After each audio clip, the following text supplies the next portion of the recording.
YouTube, once again, it's Kennard Vernon Stewart here for the podcast. We're talking Auburn football down in the Deep South.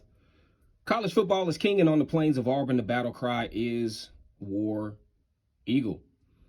Auburn has just gotten through the first of the recruiting phase for Hugh Freeze, brand new coach out of Liberty, actually coached at Ole Miss.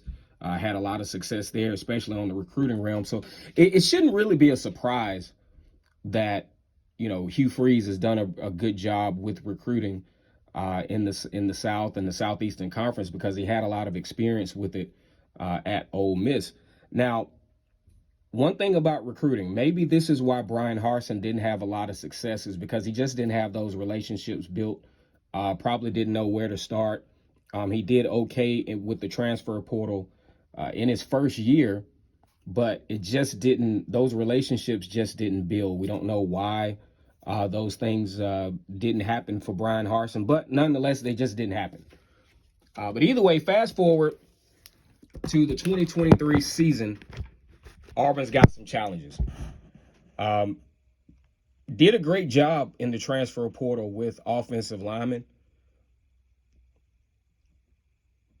Hugh Freeze comes to Auburn with only 7 scholarship offensive linemen. He says he likes to run about 16 offensive linemen, probably wants to up that to about 18 considering the physicality of the SEC.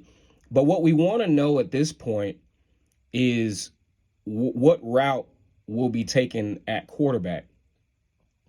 Most of the popular opinion would say that he's going to try to develop Robbie Ashford. That's a very tough room for him, for Hugh Freeze. He coaches that position very hard. And he understands that, an SEC quarterback is arguably the most important position. I mean, you have a lot on your shoulders. You take a lot of the blame. You don't get a lot of the, you take a lot of the credit and you take a lot of the blame. And Robbie Ashford, for one, will have to manage his emotions because things are not going to be perfect. You're playing against some of the best athletes in the country. They all tend to migrate down south to play for these SEC schools. Arkansas is starting to really ramp up some recruiting, especially with Travis Williams as a defensive coordinator out there. So you got to know that you're going to have some really high ups and you're going to have some really low downs in this. So Robbie Ashford is really going to have to hone that part of his personality if he's going to definitely be a leader as an SEC quarterback. Now, what we want to talk about today is, can Hugh Freeze... We're just going to talk about Robbie Ashford today because that's the best sample size of quarterback that we have that has some experience, some meaningful experience coming into this season. Now, Robbie Ashford had a really nice game against LSU, 337 yards. Capped that off with his second highest passing game, 285 against Arkansas, but then just kind of fizzled out down the stretch as Auburn tended to rely a little bit more on the running game than the passing game.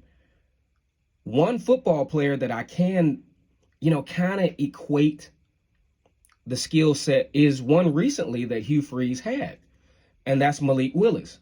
Malik Willis could run the ball well. If you look at some of the footage that I'm going to show, you could see some of the well-designed passing plays, things of that nature. Ability to have balance in running the football and stretching plays out, stretching defenses out, keeping defenses on their heels, and finding wide receivers for the deep ball. Now, strangely enough, it has been reported that Hugh Freeze's offense, comparatively speaking to the NFL, is a little bit more simplistic. That's probably why you saw the huge dive in Malik Willis's draft status going into the NFL draft in which he was drafted. I think it was like 2022, the 2022 draft, where Malik Willis went from a prospected first-round pick all the way down to the third round, where there wasn't a quarterback picked in the second round of the NFL draft.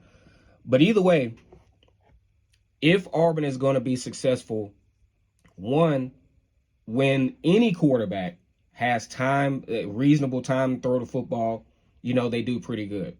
Robbie Ashford kind of thrown into the position because TJ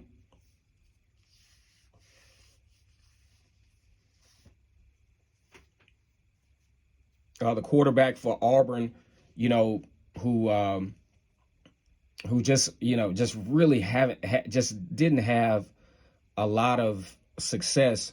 He went down with an injury, and now you have Robbie Ashford, who, you're going to really be looking for him to step into that role, especially being the more experienced quarterback.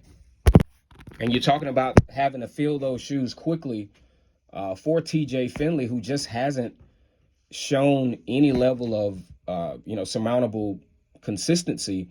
So how Hugh Freeze will develop Robbie Ashford, Holden Gurnier, and, some of the other quarterbacks in that quarterback room is going to be very interesting, because you're talking about a first-year head coach.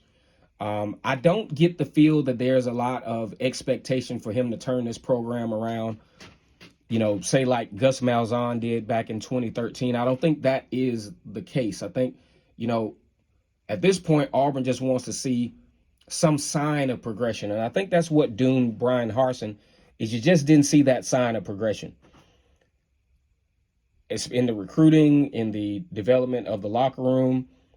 The coaches didn't seem to be all the way bought in. It just wasn't a good feel for the Auburn Tigers, and you can probably get some of the players to spill the beans on how that has gone or how that went while Brian Harsin was there.